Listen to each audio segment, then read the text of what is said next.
वे सौहरिहन्ताणं नमो वे सौहृदानं नमो वे सौभागिर्यानं नमो वे सौज्यायानं नमो वे सौत्रिकावती सावनं ओंकारमिन्दु संयुक्त नित्यं जयन्ति योगिनः कामदमोक्षदं चैव ओंकाराय नमो नमः मंगलम भगवान मंगलम गौतमो मंगलम कुंकुंडारी भुजेन्द्र सुमंगलम नमः समरिसाराय स्वानुभूत्या तथा स्थिति स्वभावाय भवाय सर्वा विभाव नियुक्त निराकार।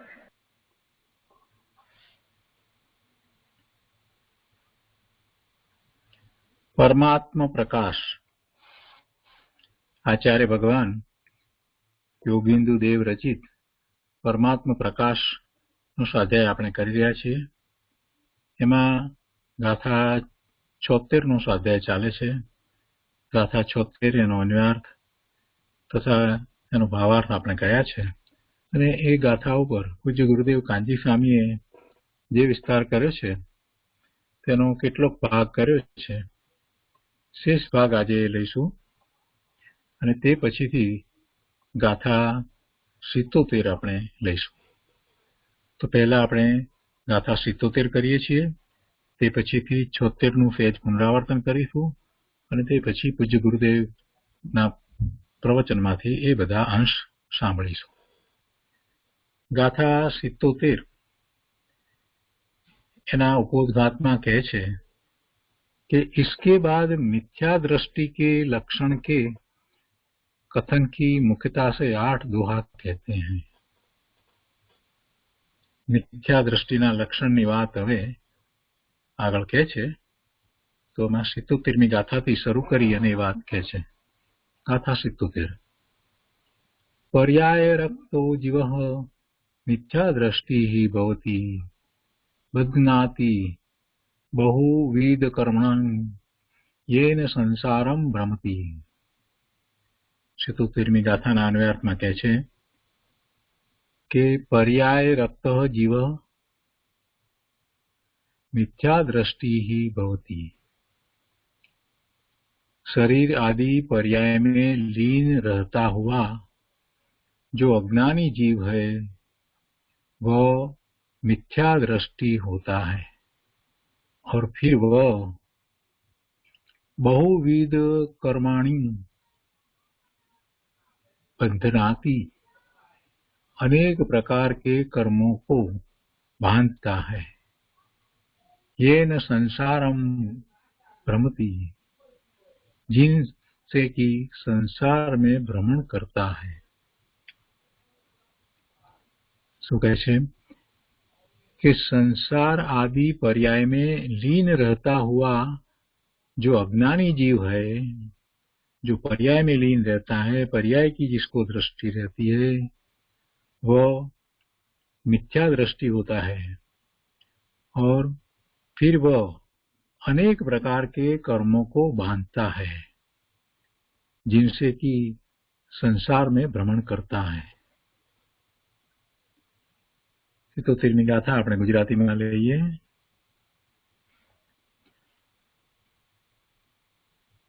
मिथ्या दृष्टिना लक्षण प्रकट करे छे एम करी अने 77મી गाथानी शुरुआत करी छे, पण ए पछीनी गाथाओमां पण ए बधी वात आवशे। 77મી गाथा गुजरातीमां पर्याये जीव रक्त ते मिथ्या दृष्टि गणाय बांधे बहुविध कर्म ने तेथी भमे भवमाय। पर्यायमां जे जीव रक्त छे ते मिथ्या दृष्टि गणाय અને એવો એ મિથ્યા દ્રષ્ટિ અનેક પ્રકારના કર્મ બંધન કરે છે અને તેથી એને ભવના ભ્રમણ થાય છે। અહીંયા ગાથાના અર્થમાં કહે છે કે નર નારક આદિ પર્યાય એવી અવસ્થામાં રક્ત થયેલો જીવ મિથ્યા દ્રષ્ટિ થાય છે, પોતાને એ પર્યાય રૂપે માને છે એટલે બધું જ પરિણમન એનું મિથ્યા ભાવે થાય છે।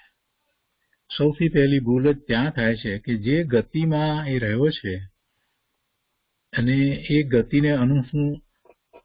ગતિને અનુસાર જે શરીર પ્રાપ્ત થયું છે તો એને જીવ પોતાનું માને છે, એની સાથે એકત્વ કરે છે, પોતે એ રૂપે જ પરિણમે છે. વર્તમાનમાં આપણને ગતિ મનુષ્યની થઈ અને એમાં શરીર પણ જે મળ્યું પુરુષ કે સ્ત્રીનું તે, અને પછી એ શરીરના સંબંધે બીજા બધાને પોતાના માનવા. અને એમ જ્યારે એ શરીરના સંબંધે બધાને પોતાના માને છે તો એને રાગ દ્વેષના પરિણામ થાય છે. અને જે શરીર સાથે રહ્યો છે એ શરીરને પોતાનું માને છે એટલે એમાં જે ફેરફાર થઈ રહ્યા છે જન્મથી માંડી અને મૃત્યુ સુધીમાં અનેક પ્રકારના ફેરફાર જે થાય છે એ બધાને એ પોતાને થઈ રહ્યા છે એમ માને છે. એટલે એમાં જે ઈચ્છતો નથી એવું કાંઈ પણ થાય છે તો એનો દોષ એ બીજાને દે છે. એટલે આમ આ પર્યાય દ્રષ્ટિને કારણે એ અનેક પ્રકારના વિભાવ રૂપે થઈ અને કર્મ બાંધે છે, જેથી ઘણા કાળ સુધી સંસારમાં પરિભ્રમણ કરે છે. કેમ કે એ કર્મ બાંધ્યા છે તો એ કર્મના ઉદય આવે છે અને એ ઉદયનું લક્ષ કરી અને ફરી પાછો એ નવા વિકારી ભાવ કરે છે. એટલે ફરી પાછા નવા કર્મ બંધાય છે. જૂના કર્મ એનો કાળ પૂરો થવા આવ્યો હોવાથી સ્થિતિબંધ જેટલો હતો એટલો સમય રહી અને ફળ આપીને ખરી જાય છે. પણ ખરતા પહેલા જે રીતે ઉદયમાં આવે છે એ ફળ આપે છે તો એની સાથે જીવ જોડાઈને નવા કર્મ બાંધી લે છે. એટલે એને કર્મ વિનાની દશા તો ક્યારેય થતી નથી. અનાદિથી આમ જ ચક્ર ચાલ્યા કરે છે અને એ સંસારમાં ભ્રમણ કરે છે. આ બધું મિથ્યાત્વને કારણે છે. આગળ કહે છે કે પરમાત્માની અનુભૂતિ, એનો અનુભવ, પોતાના પરમાત્મા સ્વરૂપનો અનુભવ, પોતાના પરમાત્મા સ્વરૂપની અનુભૂતિની શ્રદ્ધાથી વિમુખ થઈ. એટલે કે એવી અનુભૂતિ થઈ નથી એટલે એવી શ્રદ્ધા નથી. બીજાઓને એવી અનુભૂતિ થઈ છે અને એમણે કરુણા કરી અને એ અનુભૂતિની વાત કરી છે અને એનો માર્ગ પણ દર્શાવ્યો છે કે ભાઈ તું પણ અમારી જેમ આવી સ્વાનુભૂતિ કરી શકે છે, પણ એવી શ્રદ્ધા કરી અને એવો પુરુષાર્થ કરે તો થાય ને. એટલે એવી શ્રદ્ધા કરતો નથી, એ વાતને માનતો નથી, સ્વીકારતો નથી, અથવા તો કદાચ માને છે તો ઉપર છેલ્લી માને છે, અને માને છે તો પણ એવો પુરુષાર્થ નથી કરતો. એટલે એમ એ પોતાના મિથ્યાત્વના પોષણમાંથી એ છૂટતો જ નથી. એટલે અહીંયા એ મિથ્યાત્વની વાત કરી છે કે એ સમ્યક્ત્વનો એવો કોઈ પુરુષાર્થ કરતો નથી, શ્રદ્ધા એની સમ્યક થતી નથી, એટલે એ મિથ્યાત્વને જ પોષી રહ્યો છે. એટલે કે છે કે એવી શ્રદ્ધાથી વિમુખ થઈ 8 મદ 6 અનાયતન તથા 3 મૂર્તાઓમાં લીન થયેલો જીવ મિથ્યા દ્રષ્ટિ છે. આમ તો જે સંકિતની વાત આપણે કરીએ છીએ તો ત્યારે જે 25 પ્રકારના દોષ જે કહીએ છીએ એ બધા દોષની અહીંયા તો વાત કરી છે. એવા બધા દોષ એને હોય છે. આપણે જરાક એ દોષને પણ સમજી લઈએ. સંકિતના દોષ તરીકે આપણે પહેલા સ્વાધ્યાયમાં એ વાત કરી છે.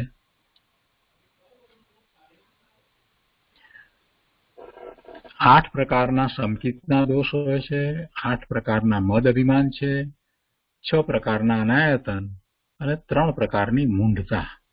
એમ કુલ 25 દોષ હોય છે અને 25 દોષ રહિત સંકિત હોય છે.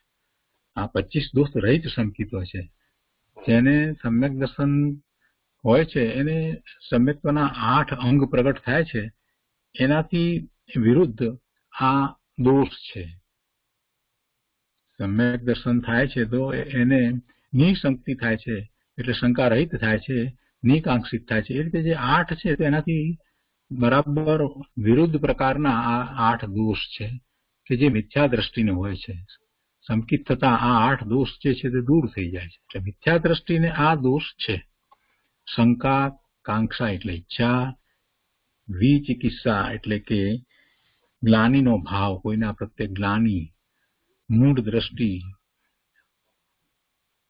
અનઉપગમન એટલે બીજાના દોષને ઢાંકવા નહીં પણ એને છતા કરવા, અસ્થિતિકરણ, અવાત્સલ્ય, અપ્રભાવના, એવા સંકિતના 8 દોષ હોય છે. એ સિવાય 8 પ્રકારના મદ અભિમાન, કુળનો મદ, જાતિનો મદ, જ્ઞાનનો મદ, વૈભવનો મદ, બળનો મદ, રૂપનો મદ, તપનો મદ, અધિકારનો મદ, એવા 8 પ્રકારના અભિમાન. એટલે 8 પેલા દોષ કયા અને બીજા આ 8 મદ એ 16, અને તે પછીથી 6 પ્રકારના અનાયતન. આયતન એટલે રહેવાના સ્થાન, અને અનાયતન એટલે ત્યાં ન રહેવાય એને અનાયતન કહેવાય. જેમાં જીવે ન રહેવાય, એવી શ્રદ્ધામાં પણ ન રહેવાય, એ અનાયતનો છે.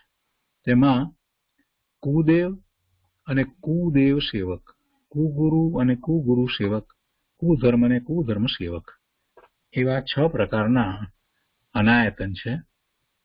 અને એમ 22 થયા. અને 3 પ્રકારની મૂઢતા, દેવ મૂઢતા, ગુરુ મૂઢતા અને લોક મૂઢતા, એવી 3 પ્રકારની મૂઢતા. એમ 25 દોષ હોય છે.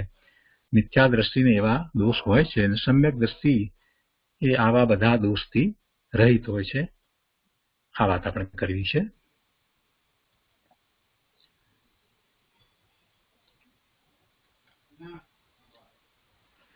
તો અહીંયા એની વાત લીધી છે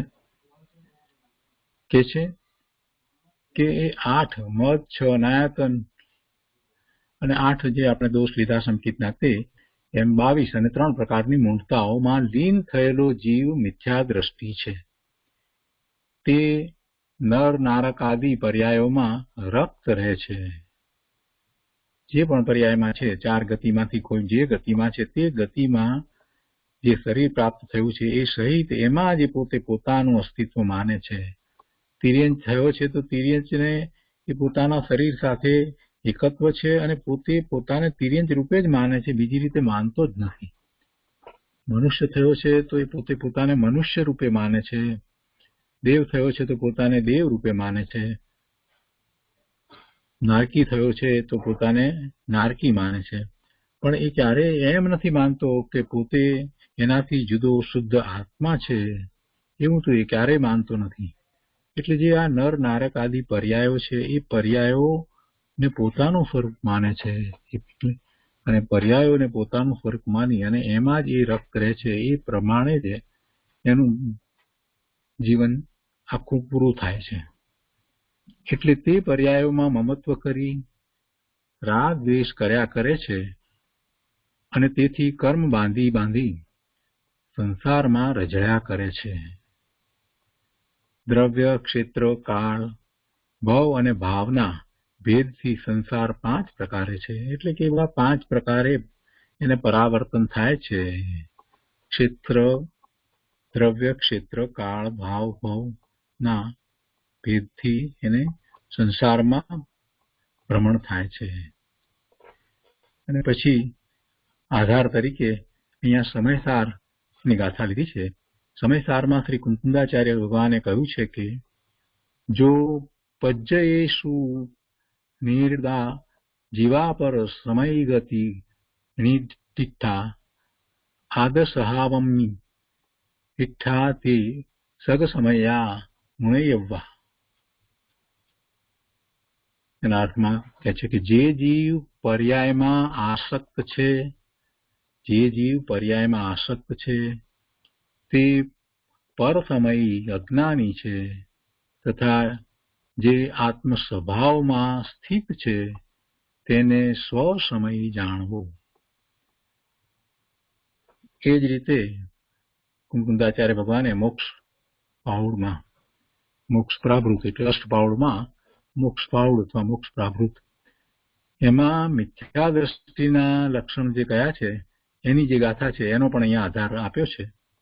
એ ગાથા આ રીતે છે કે જે પૂર્ણ પરદવરાઓ મિચ્છાદિઠ્ઠી હવે ઈશોષાહુ મિચ્છત્ત પરિણદો ઊણ વજ્જદી દુટ્ટુક્કમ્મેષિ. જે પરદ્રવ્યમાં આસક્ત છે તે સાધુ મિથ્યા દ્રષ્ટિ છે, અને મિથ્યાત્વમાં પરિણમેલો તે જીવ દુષ્ટ એવા 8 કર્મને બાંધે છે. મિથ્યાત્વને કારણે જીવ ભવના ભ્રમણ કરે છે. એમાં વિસ્તારથી જાણવા જઈએ તો આપણને ખ્યાલ આવે કે મિથ્યાત્વને કારણે એ ખરેખર ભવના ભ્રમણ કરે છે એમ કહીએ છીએ તો એકલું મિથ્યાત્વ નથી, પણ સાથે એનો પોતાનો દોષ છે. એટલે કે દર્શન મોહનીય કર્મનો ઉદય છે એ છે એટલે એ એવા ભવના ભ્રમણ કરે છે એમ નથી, પણ એ દર્શન મોહનીય કર્મનો ઉદય જે છે એ નિમિત્ત કારણ છે, અને પોતે એ દર્શન મોહનીય કર્મના ઉદયની સાથે જોડાઈને પોતે જ સ્વયં મિથ્યા ભાવે થાય છે. એટલે એમ એનું મિથ્યાત્વ છે. અને જ્યાં સુધી એ મિથ્યાત્વ જાય નહીં, એટલે કે એની જગત સંબંધીની અને પોતા સંબંધીની માન્યતાઓ જેમ દિનેશ્વર ભગવાને કહ્યું છે એમ સમ્યક થાય નહીં ત્યાં સુધી એ ભવના ભ્રમણ કરશે જ. મિથ્યાત્વ છે એટલે એની માન્યતા શ્રદ્ધા ખોટી છે, વિપરીત છે. ખોટી વિપરીત એટલે કે જેમ દિનેશ્વર કથિત માર્ગની અંદર જે રીતે જીવ વિશેની અને જગતના પદાર્થ 6 દ્રવ્ય 9 તત્વ વિશેની જે રીતે વાત કહેવાય છે એના કરતા વિપરીતપણે માનવું, વિપરીતપણે શ્રદ્ધા કરવી એનું નામ મિથ્યાત્વ. એટલે આવું મિથ્યાત્વ એને છે, અને એ મિથ્યાત્વ છે એટલે પછી માન્યતા ખોટી છે, એટલે અનેક પ્રકારે એ વિકલ્પો અને વિભાવ ભાવોમાં રાચી રહે છે, અને એને એવા પરિણામ થતા કર્મના બંધ થાય છે. એમ એને ભવના ભ્રમણ થાય છે. એટલે જે પરદ્રવ્યમાં આસક્ત છે તે સાધુ મિથ્યા દ્રષ્ટિ છે. પરદ્રવ્યમાં આસક્ત હોય એટલે એનો અર્થ એ થયો કે એને પરદ્રવ્યમાંથી સુખની પ્રાપ્તિ છે એવી માન્યતા છે. તો જ પરદ્રવ્યમાં આસક્તિ હોય ને, એ મિથ્યા માન્યતા છે. પરદ્રવ્ય દ્વારા પોતાને કંઈ લાભ થતો નથી. આ જીવ દ્રવ્યને બીજા કોઈ દ્રવ્ય લાભ કે નુકસાનનું કારણ થતા જ નથી. તો અહીંયા તો મુનિની વાત લીધી છે. સાધુને જો પરદ્રવ્યમાં કોઈ પણ પ્રકારે આસક્તિ હોય તો એનો અર્થ એ થયો કે એને પોતાના સ્વરૂપમાંથી પ્રાપ્ત થતા સુખ, આનંદ, શાંતિને અનુભવ્યા જ નથી. એટલે મિથ્યા દ્રષ્ટિ છે. અને મિથ્યાત્વમાં પરિણમેલો તે જીવ 8 કર્મને બાંધે છે, અને 8 કર્મને માટે વિશેષણ અહીંયા મૂક્યું છે. દુષ્ટ એવા 8 કર્મ, એવા 8 કર્મને બાંધે છે. કર્મની કુલ 148 પ્રકૃતિઓ હોય, બધી પ્રકૃતિઓ જેવા ભાવ કરે છે એ પ્રમાણે એને બંધાય છે. માટે વિતરાગ સમ્યક દર્શન ઉપાદેય છે, અને મિથ્યાત્વ સર્વથા હે છે. આ વાત ત્યાં 77 ગાથાના અનુસંધાનમાં આ રીતે કરવામાં આવી છે. તો આ 77મી ગાથાની વાત થઈ. 2 ગાથાઓનો આધાર પણ આપ્યો. હવે આપણે આ ગાથા પર વિસ્તાર પૂજ્ય ગુરુદેવ કાંજીસ્વામી કરશે. એ પહેલા 76મી ગાથા જે ચાલે છે એનો વિસ્તાર પૂજ્ય ગુરુદેવ કરશે. તો એ વિસ્તાર લઈએ તે પહેલા સહેજ ફરીથી જરાક 76મી ગાથામાં શું વાત ચાલી રહી છે એના ઉપર દ્રષ્ટિપાત કરી લઈએ. 76મી મૂળ ગાથામાં એમ કહ્યું કે આત્માને આત્મા વડે જાણતો આ જીવ સમ્યક દ્રષ્ટિ થાય છે, અને સમ્યક દ્રષ્ટિ જીવ કર્મથી શીઘ્ર મુકાય છે. ત્યાં આ સમ્યક દ્રષ્ટિ કઈ રીતે થાય છે એની વાત ચાલે છે. અને 76મી ગાથા પૂરી થયા પછીથી આ મિથ્યાત્વની વાત આવશે. એટલે 76મી ગાથામાં આખી વાત છે તે સમ્યક દ્રષ્ટિની છે. 77મી ગાથામાં મિથ્યા દ્રષ્ટિના લક્ષણની વાત આવે છે. એટલે 2 ગાથાની અંદર બહુ જ મોટો ફેર છે. એ વાત યાદ રાખી અને હવે આપણે 76મી ગાથામાં જે વાત ચાલી રહી છે, સમ્યક દ્રષ્ટિની વાત જે ચાલી રહી છે, એ વાતને પૂજ્ય ગુરુદેવ પાસેથી આગળ સમજીએ. પરમાત્મા પ્રકાશ પ્રવચન વર્ડ ટુ વર્ડ ભાગ બીજો એના પાના નંબર 343 એના અહીંયા ત્રીજા પેરેગ્રાફની અંદર એ વાત કરે છે. કોઈ પ્રશ્ન પૂછાયો છે અને એના અનુસંધાનમાં આગળ વાત ચાલે છે તો એ આપણે લઈએ છીએ. કોને लिखा है प्रवचन समय सार कौन आचार है कि नहीं? आ શું છે? આ તો પરમાત્મા પ્રકાશ है 145. कर्मम अशुभम कुशलम कर्म अशुभ ते कुशल शुभ कम चावी हो सुशीलम कहूं ते हो सुशीलम जन संसारी प्रवेश. इस शुभ भाव को सुशील कैसे कहे हम कि जी संसार में दाखिल करे? पुण्य भाव इस संसार में दाखिल करे उसको भला हम कैसे कहे? हाँ हाँ हाँ हाँ. पीछे तो सोबनी उंगली आई हो, सोना की बेड़ी है लोहा की बेड़ी थी. ये लोहा की बेड़ी है, अब अल्प घसारो करते हैं. सोना की बेड़ी तोल वजनदार है तो विशेष घसारा पग में घसारा. पुण्यना प्रेम में बड़ी नुकसान दिखाए है. समझ में आया? यहाँ पे जहाँ तुम्हारा पैसा મળે બાઈ છોકરા હા હા હા હા ભૂડે નથી. હવે એ કરતી છે તારી કેવી તેરી છે હે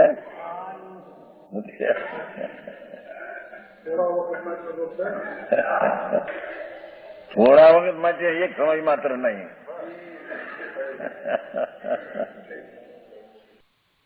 पुण्यना फलना प्रेमियों ने पुण्यना भावनो प्रेम है. क्या कहा? जिसका पुण्य फल में पैसा लक्ष्मी आबरू कीर्ति शरीर उसका फल में प्रेम है, उसका कारण शुभ भाव में प्रेम है, उसको संसार में प्रेम है. हाँ हाँ हाँ समझ में आया? हाथों की तरफ है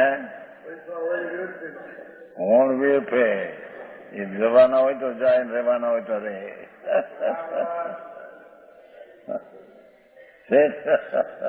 પૈસા નાખી લેવા કે नाकी कौन दे? ये पर का जाना ये अपना अधिकार में है. उसकी क्रियावती शक्ति कहीं पर लक्ष्मी जाती है तो उसके काम से आती है. आत्मा ऐसे माने मैं दे सकता हूँ, मिथ्यात है. आई बात है. जड़ का परमाणु उसकी पर्याय मैं पर को देता हूँ, क्या दे सके? तेरे विकल्प करते है पर वो दे सकता नहीं. क्रिया तेरी है. पैसा में इस समय दिया इतना 50 का 100 का 5,000 तो समझ में आया क्या व्यवहार है बोलने में? हमारा ग्वालियर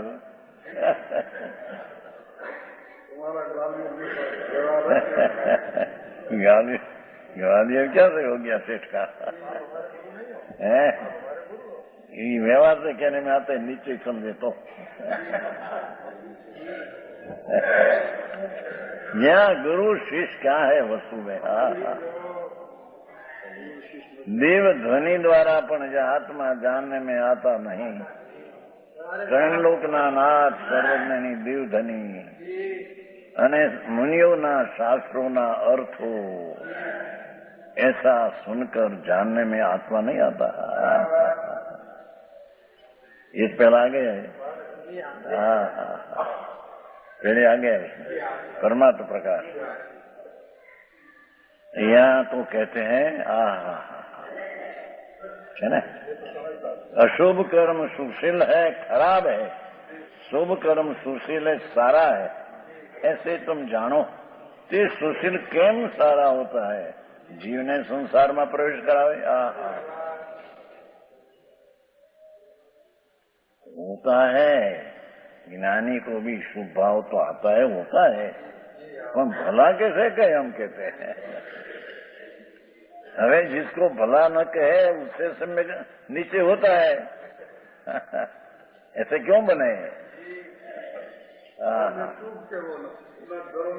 શુભ શુભ જ નથી, અશુભ છે। ખરેખર તો ભગવાન आत्मा पुण्य पाप ठीक मांगे कि अपना शुद्ध स्वरूप की अंतर निर्मल दृष्टि, निर्मल ज्ञान, उसको ही मोक्ष मार्ग को हम शुभ कहते हैं। पुण्य पाप अधिकार मांगे, समझ में आया? शुभ तो उसको हम कहते हैं जिससे निर्जरा ने संबर होता है, ये भाव को शुभ कहते हैं। ओ शुद्ध को ही शुभ कहते हैं। समझ में आया? पुण्य ने पाप कहते हैं। तो पाप को सब कहे, पर अनुभवी जन पुण्य को पाप कहे। योग साहब में आता है। अरे लोगों ने पुण्य नो रस इतना, प्रभु नो रस नहीं। हाँ हाँ हाँ, भगवान आनंद का नाथ प्रभु शुद्ध चैतन्य घन पवित्र परमात्मा ही साक्षात प्रभु है। उसका प्रेम छोड़कर पुण्य का प्रेम, उसका स्वभाव का ऊपर द्वेष है उसको। हाँ हाँ हाँ, क्षणिक स्वभाव का प्रेमीला ये टिकाड़ी भगवान प्रत्ये तेने अरुचि ने द्वेष है। हे पनालजी શેઠ આવો પૈસા થઈ જાય જાણે અમે મોટા થઈ ગયા ને વધી ગયા જાણે। કોણ આપે ને કોણ લે?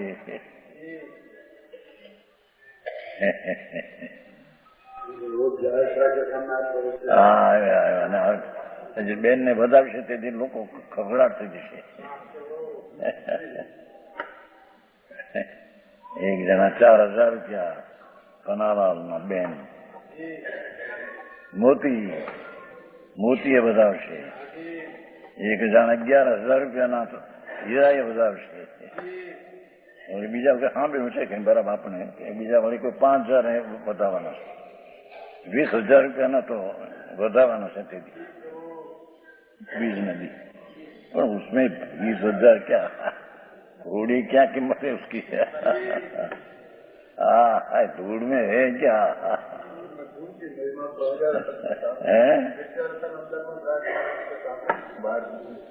तो બેન જીવાનો જન્મદિન છે એટલે ધર્મ રતન માતા છે। તો બેન કહીએ, દીકરી કહીએ, માં કહીએ, બધું ઈ છે મારે।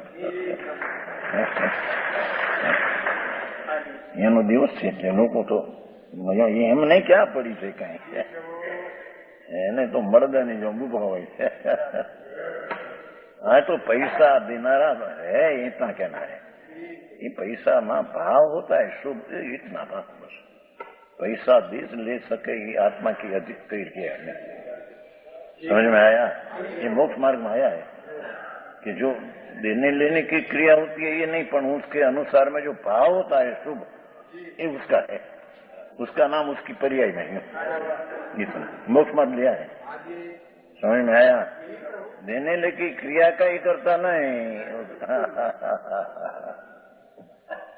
समझ में आया?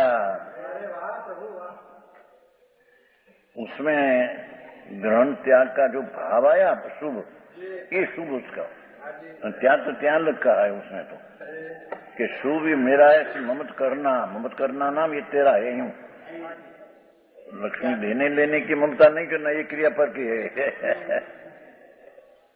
એમાં લખ્યું કે શુભ ભાવ મમતા કરના मेरा है, एम एम मेरा ममता का लिया है, मेरा है, मेरी पर्याय में मेरे से हुआ। यूं ममता करना ऐसा बात है, कई अपेक्षा बात है। स्टूडेंट मन तो गजब काम किया है, एक बात का स्पष्टीकरण। ये बात में मानता नहीं तो ललितपुर में एनी निंदा करी पंडितो इकट्ठा थईने। टोडरमल ने बनारसीदास अध्यात्म की भांग पी के नाच रहा था। अरे प्रभु एम न कहवाय भाई, ये न सुबह प्रभु। ऐसे सौंदगढ़ का अनादर करने से उसका अनादर करे तो अनादर हुआ। अरे प्रभु ऐसे आदि भाई। टोडरमल ने बनारसी दास आया था, छापा में अध्यात्म की भांग पीकर नाचते थे। ऐसे आप सौंदगढ़ वाला अध्यात्म की भांग पी के नाचते हैं, हमको बताना था। अरे भगवान प्रभु एम न सुने एम न बुलाए, इतनी बात न कराए। भगवान आत्मा आया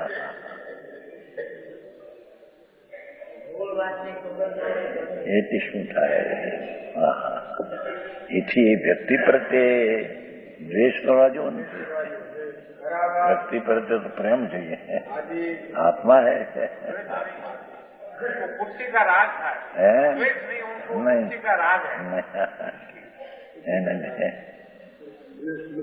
द्वेष न हो। वैर विरोधी कोई जीव वैर में है ही कौन? अपना विकार भाव ये वैर है, अनिष्ट है, और निर्विकार भाव ये इष्ट है। प्रवर्तन सार में दिया है, प्रवर्तन सार में पहले अधिकार। अनिष्ट ने इष्ट की व्याख्या किया है कुंकुंदाचार्य। अनिष्ट कौन? कोई परती नहीं। विकार भाव ये अनिष्ट है। ये अनिष्ट शब्द को छोड़कर परमात्मा इष्ट भाव प्राप्त किया। इष्ट नाम शुद्ध परिणति ते इष्ट है। समझ में आया? व्याख्या जुदी बधी। वितराग मार्ग ने वितराग ना संतो निवास था। दिगंबर संतो एटले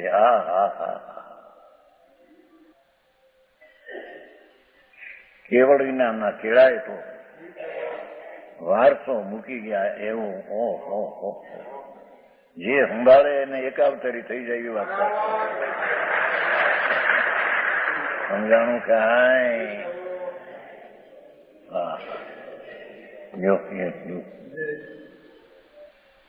ईज गाथा में सो जो शुभ सारो मोक्ष मार्ग तो केवल जीवमय है। देखो उसमें है 145 शुभ नाम सारो ऐसा मोक्ष मार्ग केवल जीवमय। देखो जीवमय नाम शुद्ध परिणति जे छे वितरागी ये जीवमय है। एने शुभ कहिए, एने मोक्ष मार्ग कहिए। एनो अर्थ बीजा करे जेनी भूल करीने। क्योंकि शुभ एवो मोक्ष मार्ग व्यवहार ये जीवमय एम कर भूल समझे सोच है केम नहीं। 145 में है समझे। बंद मार्ग तो केवल पुद्गल में होवाथी जूठो है। ये पुण्य ने पाप ना बे भाव पुद्गल ना बंध ना कारण है। माटी ये सब जूठ मार्ग है। शुभ तो इसको कहिए परमात्मा संतो एम कहते हैं। अमृतचंद्राचार कुंकुंदाचार अनंत संतो शुभ तो इसको कहिए शुभ अंतरना वितरागी सम्यक दर्शन ज्ञान चारित्रनी परिणति को शुभ कहिए। समझ में आया? वो संस्कृत है अमृतचंद्राचार्य पाठ है। हमारे पंडित जी शुभ नो अर्थ પછી ના કરી નાખ્યો સારો। કોઈ એમ કે શુભ એટલે પુણ્ય। પુણ્ય કहीं निषेध किया, संसार में दाखिल किया। इन्हें सारो केम कैसे कही तो बताएं सारो किसको कहा, शुभ किसको कहा? संसार में दाखिल रहित मोक्ष का मार्ग की परिणति को शुभ कहने में आया है। समझ में आया? ये शुद्ध परिणति, शुद्ध सम्यक दर्शन, शुद्ध ज्ञान, शुद्ध चारित्र का उसको यहाँ शुभ कहने में आया है। अने शुभ ने शुभ भाव दो या शुभ कहने में आया है। ऐसा है योगींद्र देव तो कहते हो योग सार में पुण्य को पाप की, पर क्या क्या हमारे चंद्राचार्य कुंकुंदाचार्य आप पकाते हैं। हाँ हाँ हाँ, अरे आत्मा ની કોને પડી બાપુ, એ આત્મા ક્યાં જશે? હા હા હા, એ કઈ એમના જન અત્યુ આપણું જીવન છે. આમ તેમ થતું લારી રહી, આને કીધું કાંઈ ખબર છે જ્યાં થતી કોઈ છે આમ આમ આમ કરે વેગમાં છે ચૌડ રહેતું લાગે છે. પ્રવચન સારું થયું, જીવડું નામ કાંઈ ખબર બચારા. ક્યારેય મનુષ્ય થાય, ક્યારેય જૈન કુળમાં અવતાર થાય અને ક્યારેય જૈનની સાચી વાત સાંભળવા મળે. હા, બાપુ એનો વિચાર કરે તો દુર્લભ છે ભાઈ. આ પૈસા મળવા ને રાજપણું મળવું, દેવપણું મળવું એ દુર્લભ નથી. એ તો અનાદિથી મળી રહ્યું સુલભ છે. સમજ में आया? દુર્લભ તો એક ભગવાન આત્મા, એના પૂર્ણાનંદના નાદની શ્રદ્ધા જ્ઞાનની રમણતા એ દુર્લભ છે. દુર્લભ છે તેને સુલભ કરી નાખવું. સમજ में आया? ये आई कहते हैं जो आई शुभ की दो 145 में पेरिस गाथा में शुभ का सारा पाठ में हो ऐसा जो शुभाशुभो मोक्ष बंध मार्गो तो प्रत्येकम केवली जी पुद्र तो अनेकम सत्पिજો. હા, શુભો શુભો છે ને હે, શુભાશુભો ફળ પાકો કેવળ પુદ્ગલમ આવજકમ સતી અનુભવ ભેદાવિરકમ કર્મ શુભાશુભો મોક્ષ બંધ મારું ત્યાં ગોતો હોય છે. શુભ કીધું ને કરું, શુભ મોક્ષ માર્ગ એટલે શુભ નો વ્યવહાર મોક્ષ માર્ગ એમ નથી. એ શુભ મોક્ષ માર્ગ અશુભ બંધ માર્ગ એટલે નીતિમાં જાય. શુભાશુભો મોક્ષ બંધ માર્ગો, બસ ઇતના શબ્દ સંસ્કૃત. શુભાશુભો મોક્ષ બંધ માર્ગો, શુભ થી મોક્ષ માર્ગ ને અશુભ થી બંધ માર્ગ. હા હા હા હા, એ શુભ પરિણામ પણ અશુભ નહીં બંધ માર્ગ. હા હા હા હા, જે ભાવ से तीर्थंकर को बंद शुभ भाव ये अशुभ भाव बंद का होता. हाँ हाँ हाँ हाँ, ये वितरागी मार्ग में ऐसा है. समझ में आया? इतना टीकड़ा टूका महीने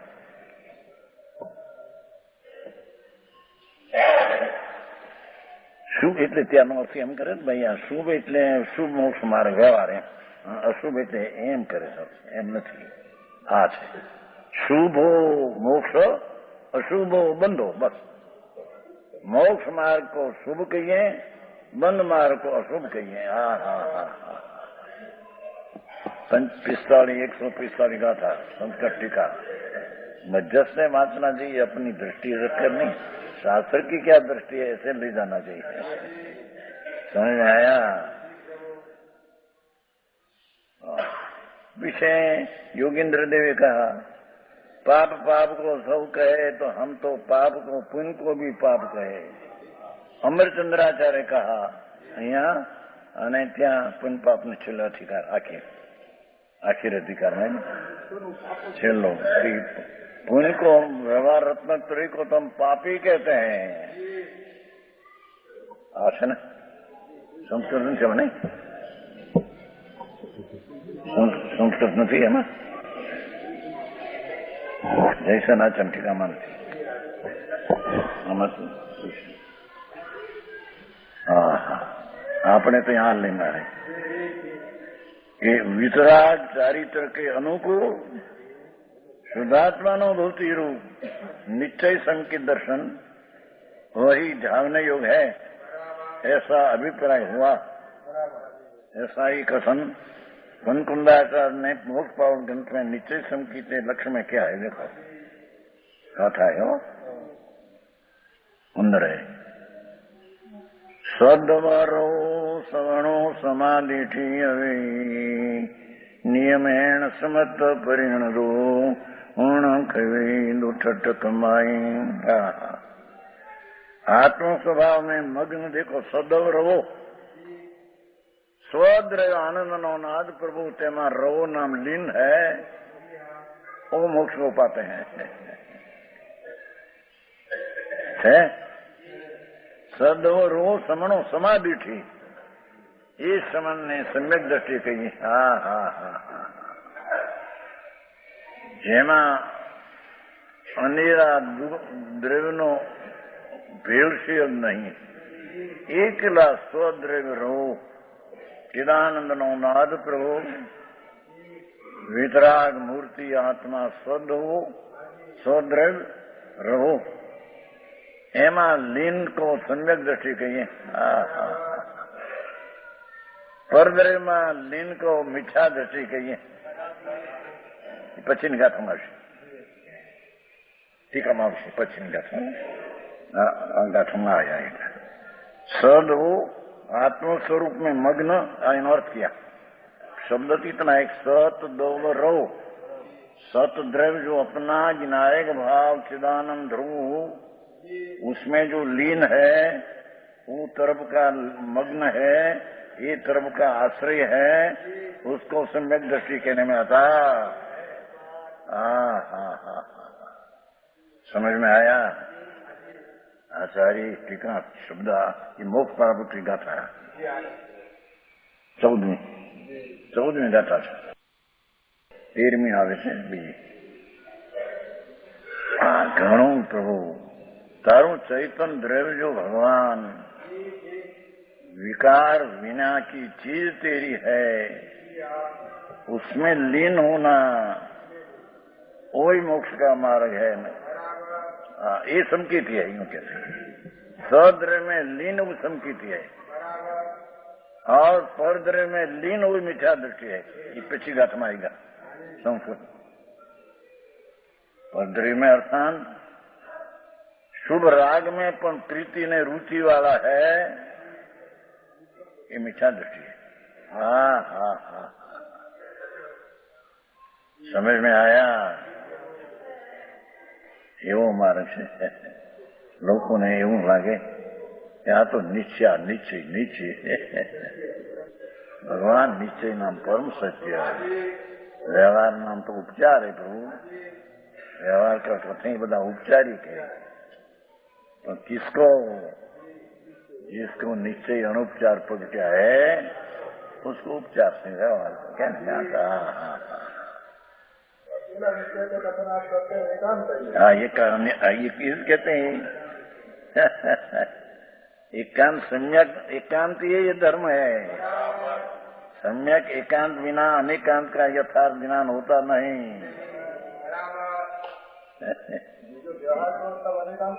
व्यवहार है इतना जानने का ही अनेकांत, व्यवहार से है ये जानना वो निकांत, व्यवहार से होता है। आज एकांत नहीं होता, नहीं एकांत हो गया। हाँ हाँ हाँ, निमित्त है ऐसा जानना ही अनेकांत है। तो निमित्त से यहाँ कार्य होता है, पर में उससे परद्रव्य में एकांत है।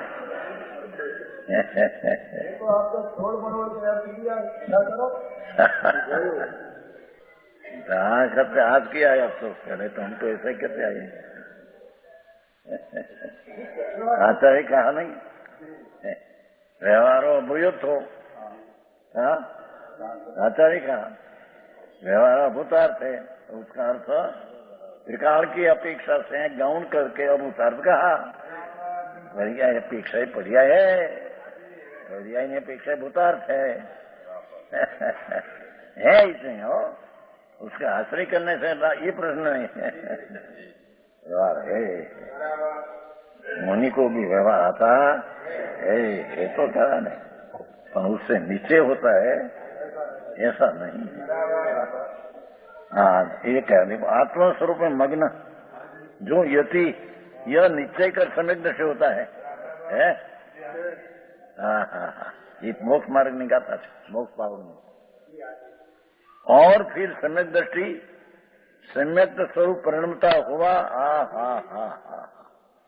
अपना शुद्ध संकित की दृष्टि जब हुई, पीछे संकित शुद्धपणे स्वभाव का परिणमन करते करते कर्मों को क्षय करता है। कर्मों को क्षय करता है, व्यवहार से होता है ऐसा नहीं, एम कहते हैं। शुद्ध स्वभाव की सम्यक दर्शन से परिणित हुआ, विशेष विशेष परिणित होकर सम्यक दर्शन में कर्म को क्षय करता है। कर्म का क्षय का उपाय दूसरा कोई अप्पा पप्पा, ये कर्म का क्षय का उपाय विशेष के परमात्मा प्रकाश सत्योत्तर गाथा है। 34वां वो आया ना आखिर, सम्यक दृष्टि सम्यक स्वरूप परिणमता हुआ, दुष्ट 8 कर्मों का क्षय करता है। अपना शुद्ध चैतन्य 8 कर्म से रहित और उन पाप का भाव का दोष से रहित, ज्ञान विद्यम ज्ञान स्वभाव जिसका शरीर है तथा ज्ञान जिसका स्वरूप है, आत्मा का शरीर ज्ञान है, ऐसा अपना आत्मा की सन्मुख होकर अनुभव करना, ये सम्यक दर्शन है। ये सम्यक दृष्टि सम्यकत्व स्वरूप परिणमता हुआ, ये पूर्णानंदना नाथनी प्रतीति અને ज्ञान में रमणता करते हुए 8 कर्मों को क्षय करता है। आत्मा अपवास करे नाती तपस्या करे न कर्म करते ही बात लिया नहीं है,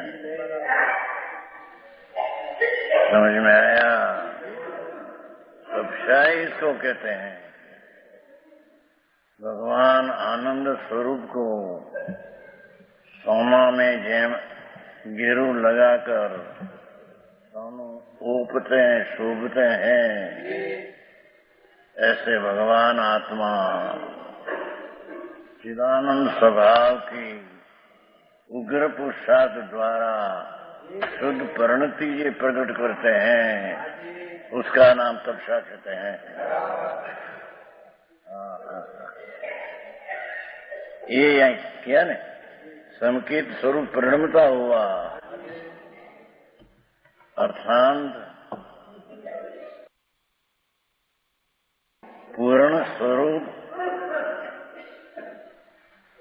मोक्ष मार्ग है। मोक्ष प्राप्त में શું કરે છે? કોણ છે? વ્યાખ્યાન સાંભળવામાં પણ વિનય જોઈએ। તો વિતરાગની વાણી છે ભાઈ, સમજાય છે? કકળાટ ન હોવો જોઈએ, दूसरी तरफ उसका विचार न होना चाहिए। परमात्मा त्रिलोक सर्वज्ञनी वाणी आछे। इंद्रो पण ज्યાં એકાવતારી જેને આમ નીચે પગ રાખી આમ હાથ જોડીને સુને, પગ ઉપર પગ રાખે સુને નહીં, अभिनय है। पग ऐसा है ना, पग ऊपर पग रखकर अभिनय है। समझ में आया? बहुत बात है।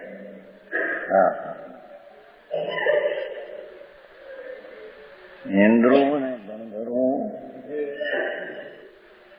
पर अपना पग है नीचे से रखकर ऐसे सुनते थे। ये नहीं चाहिए। आ तो पानी भाई आ कई कथा वार्ता नहीं। आई कहते हैं कि क्या अधिकार आखिर कैसा है? भगवान पूर्ण स्वरूप अपना स्वद्रव्य, उसकी व्याख्या किया सके हम मोक्ष पावन में अपनो स्वधम अपना स्वद्रव्य कैसा है उसमें सौदो આવ્યા છે ને સદો રહો મોક્ષ મોક્ષ પ્રાપ્ત એને કહીએ 18 ગાથા है मोक्ष प्राप्त 18 दुष्टकम रय्यम दुष्ट 8 कर्म से रहित भगवान स्वद्रव्य है आत्मा અત્યારે हो अभी दुष्टकम रय्यम अणुवम जिसकी जिस स्वद्रव्य की कोई उपमा नहीं। समझ में आया? ज्ञान विगम लो देखो ज्ञान शरीर जिसका है हा जैसा मांस में हाड़का का शरीर जड़ का है ऐसे भगवान आत्मा का शरीर એટલે स्वरूप शरीर लिया यहाँ तो ज्ञान विगम ज्ञान जिसका शरीर है चैतन प्रतिबिंब आखा सारा स्वरूप है निचम અને जो नित्य है शुद्धम शुद्ध है जिन्हें कहीं अपान हवई सदो जिनेश्वर है उसको स्वद्रव्य आत्मा कहा है। समझ में आया? जो शब्द है संसार के दुख देने वाला ज्ञानावली दुष्कर्म से रहित जिसको किसी की उपमा नहीं जिसको ज्ञान शरीर जिसका विनाश नहीं ऐसा विनाशी नित्य नित्य हो शुद्ध विकार रहित केवल ज्ञान में आत्मा जिन भगवान सर्वज्ञ ने कहा वही स्वद्रव्य है। समझ में आया? स्वद्रव्य आत्मा वो यहाँ कहा ने संकित थी प्रणीत ऐसे लिया ने सम्यक दृष्टि जिसका ऐसा स्वद्रव्य की दृष्टि हुई है ऐसा स्वद्रव्य हो ये संकित रूपी परिणमता हुआ जैसी शक्ति रूप स्वभाव है ऐसी प्रतीति ने ज्ञान में परिणमता हुआ पर्याय में ऐसा परिणमन करता बात कहीं साधारण 8 कर्मों को क्षय करता है। ये 75 गाथा गए हवे सत्य होती है उससे विरुद्ध। इसके बाद मिथ्या दृष्टि के लक्षण के कथन की मुख्यता से 8 दुआ कहते हैं। 8 दुआ है सत्योत्य से जय रतो जीवड़ो मीठा दिठी हवी बंदई बहु वियकमा कमरा ये संसार भूमि पर्याय रत जीव पर्याय शब्द अपनी एक समय की पर्याय शरीर राग आदि सब पर्याय दृष्टि का विषय है। उसमें जो रत है विकराली ज्ञायक भाव को छोड़कर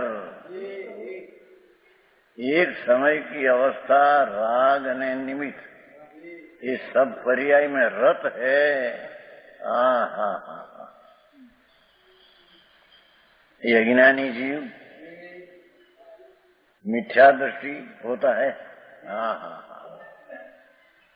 विकराली जो ज्ञायक भाव कहा स्वद्रव्य उससे विरुद्ध एक समय की पर्याय शुभाशुभ भाव અને संयोगी त्रिलोकना नाथ आदि परद्रव्य सब समझ में आया? ये पर्याय में लीन हुआ अज्ञानी जीव है ये मिथ्या दृष्टि होता है। वह अनेक प्रकार के कर्मों को बांधता है। सम्यक दृष्टि प्रणमते हुए 8 कर्म को नाश करता है तो मिथ्या दृष्टि प्रणमते हुए 8 कर्म को बांधते हैं। अब बेस बात लिया है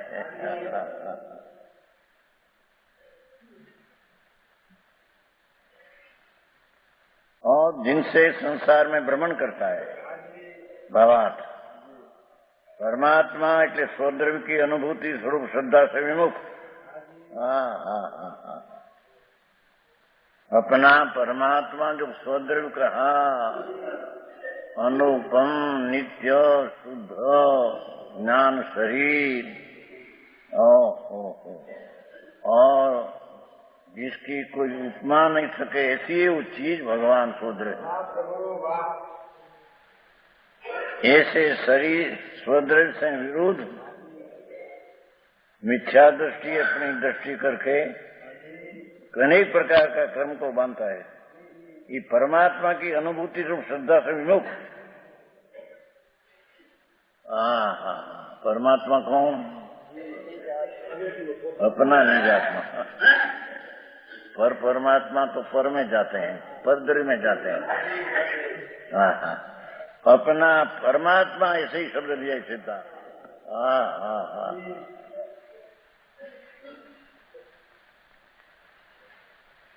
परम स्वरूप भगवान स्वद्रव्य ध्रुव नित्य शुद्ध जिन्हें सदवंग भणियम, जिनेश्वर त्रिलोकनाथ है उसको स्वद्रव्य कहा है। उससे विरोध सचित अचित मिश्र ये पंक्तियां ले आए हो। परद्रव्य किसको कहिए? समझ में आया? स्वद्रव्य की व्याख्या हुई ना, परद्रव्य किसको क्या व्याख्या है?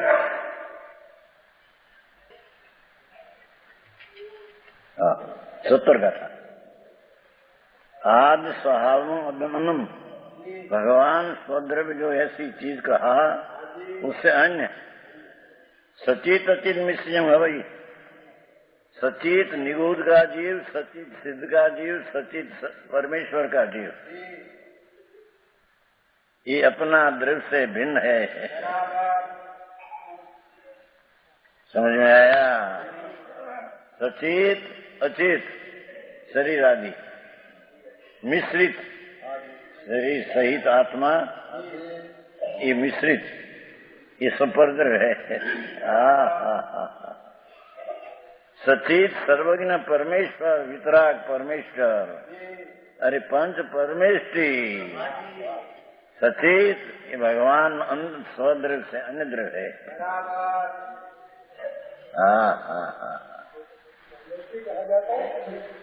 मिष्टि तो व्यवहार से है, अपने देखे उसका देखे नीचे।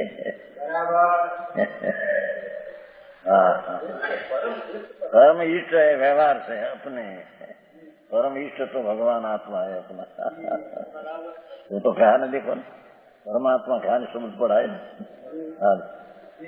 यहाँ वो कहा सचित अचित मिश्रियम हवई तम परदम भणियं अभी तथम सर्वदर्शी।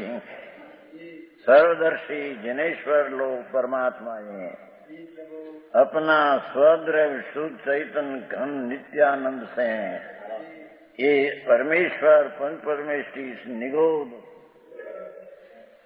केवल साधक जीवो संकीर्ति आदि 5वां गुणसान वाला मुनि, ये सब सचित परद्रव्य है। समझ में आया? तो गाथा में उसमें स्वद्रव्य रहो, हमारा परद्रव्य रहो आपसे। ये भगवान आत्मा से विरोध सब परद्रव्य अभी तक हम यथार्थपणे सर्वज्ञ भगवान ने परद्रव्य कहा है।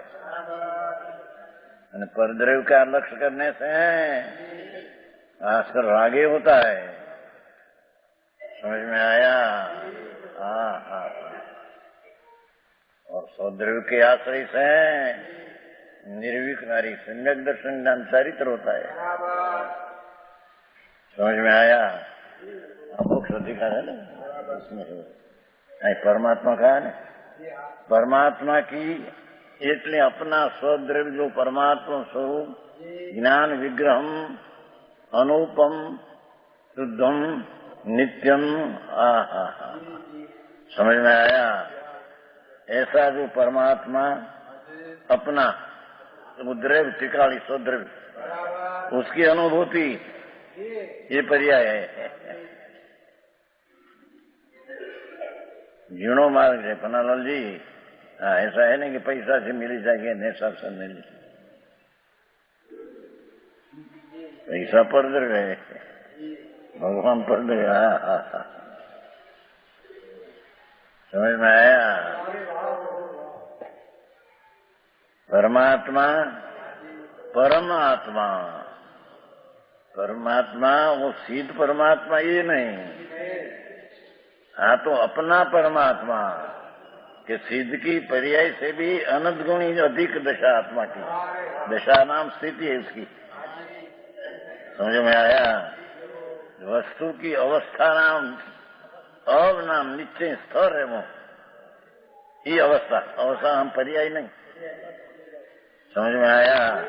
नित्य अवस्था ध्रुव ज्ञान घन वज्र बिंब,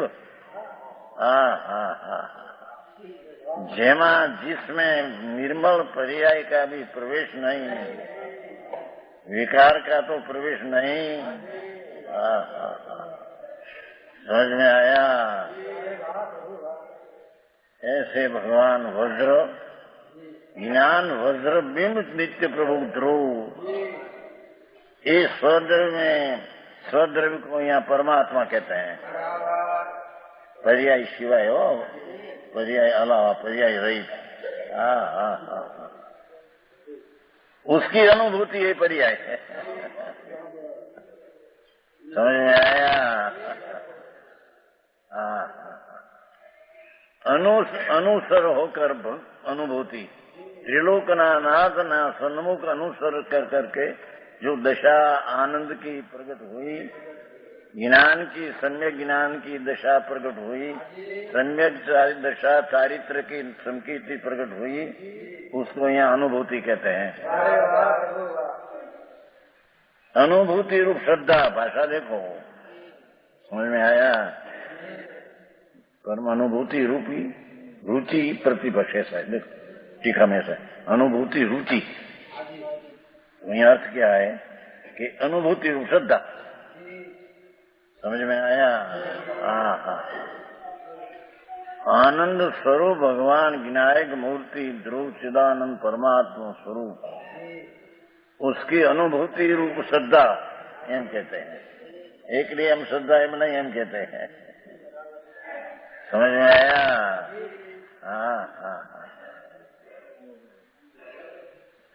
परमात्मा की अनुभूति रूप श्रद्धा से, मिठास लेना है ना, तो परमात्मा अपनी अनुभूति स्वरूप श्रद्धा, उससे मिथ्या विपरीत भाव है। समझ में आया? 8 मद श्रद्धा से विमुख, 8 मद रहित। समझ में आया? ये जो 8 मद सहित है मिथ्या, सम्यक दृष्टि का आत्मा 8 मद रहित है, तर मिथ्या दृष्टि का आत्मा 8 मद सहित है। राग का मेरा पुण्य, मेरा पाप, मेरा मद अहंकार, पर का अभिमान, जाति मेरी, कुल मेरा, बल मेरा, ईश्वरता, बड़े राज आदि हो ना सर, बीजा से अधिकपना, ये ईश्वरता मेरा, ये मद मिथ्या दृष्टि को होता है।